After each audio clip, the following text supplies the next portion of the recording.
What was real grunge fashion in the 90s? Imagine walking through the streets of Seattle in the early 1990s. You see a mix of music lovers, artists, and everyday people, all dressed in a style that screams comfort over fashion. This was the essence of grunge fashion, a look that perfectly matched the raw energy of grunge music.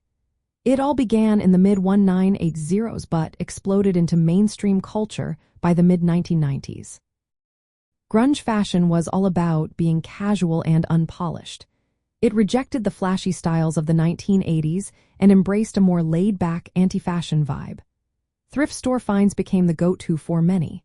The clothing was often loose-fitting, oversized, and worn in a deliberately distressed manner. This style was not about making a fashion statement. It was about rejecting commercialism and embracing authenticity. One of the key pieces of grunge fashion was the flannel shirt.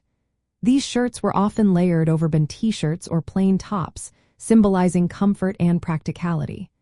Ripped or distressed jeans were also a staple.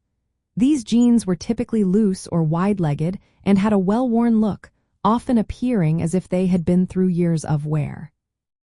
Layering was another important aspect of grunge fashion. People would mix different textures and pieces, like t-shirts, sweaters, and flannels, in a way that seemed haphazard but stylish. Footwear played a significant role too. Chunky combat boots and Doc Martens were popular choices, emphasizing a tough, utilitarian feel. Converse sneakers were also a common sight. The overall appearance was androgynous and unkempt. Clothing was oversized and did not emphasize body shape. Hairstyles were messy and natural, reinforcing the relaxed vibe of the style. Accessories varied, with leather jackets, kilts, and ripped tights sometimes making an appearance, especially among bands like Pearl Jam. Iconic figures like Kurt Cobain of Nirvana became symbols of this fashion movement. Cobain often wore simple clothing like striped sweaters, ripped jeans, and Converse shoes. Courtney Love's Kinderhore look, which mixed vintage dresses with a grungy twist, also became a notable part of the female grunge aesthetic. Unlike punk fashion, which was loud and made a clear statement, grunge was about blending in. It was a way to reject the idea of fashion trends altogether.